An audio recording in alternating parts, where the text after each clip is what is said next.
Oke, pembahasan yang pertama ini yaitu biografi Al-Ghazali. Pasti kalian tidak asing dengan nama ini. Imam Al-Ghazali dengan nama lengkapnya adalah Abu Hamid Muhammad bin Muhammad Al-Ghazali.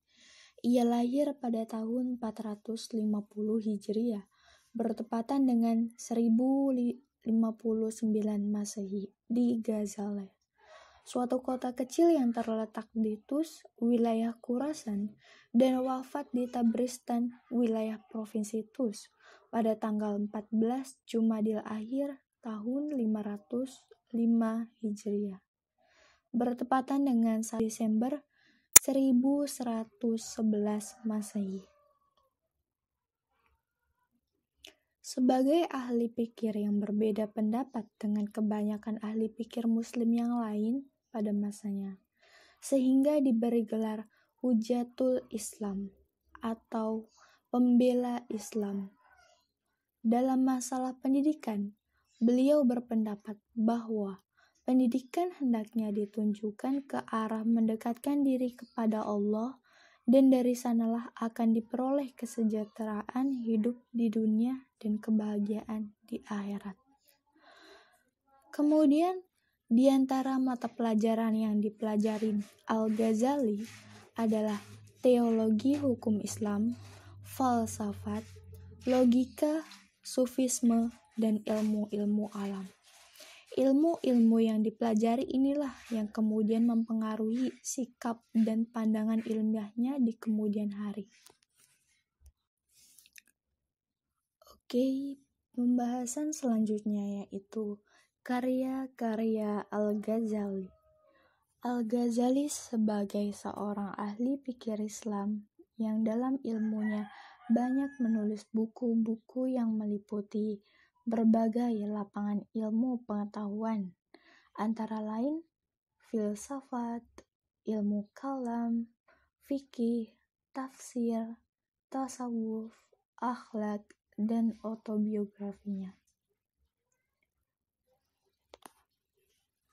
Di dalam mukadimah kitab Ihya Ulum ad-Din, Dr. Baidowi Tabana yang dikutip oleh Zainuddin menulis hasil karya-karya Al-Ghazali yang disusun menurut kelompok ilmu pengetahuan.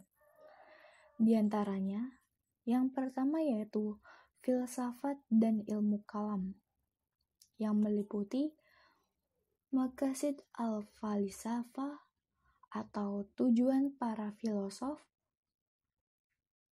Tahaful al-Falsafah atau kerancuan para filosof, dan masih banyak lagi.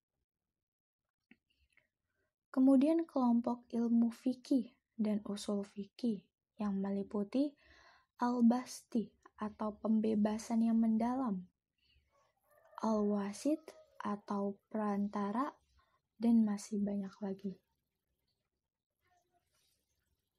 Selanjutnya kelompok ilmu tasawuf yang meliputi Ihya Ulum ad-Din atau menghidupkan kembali ilmu-ilmu agama, Mizanul Amal atau timbangan amal, dan masih banyak lagi. Terakhir, kelompok ilmu tafsir yang meliputi Yaqutut Ta'wil fi Tafsirit Tanzil atau metodologi ta'wil di dalam tafsir yang diturunkan, Jawahir Al-Quran atau rahasia yang terkandung dalam Al-Quran. Demikian karya-karya dari Al-Ghazali.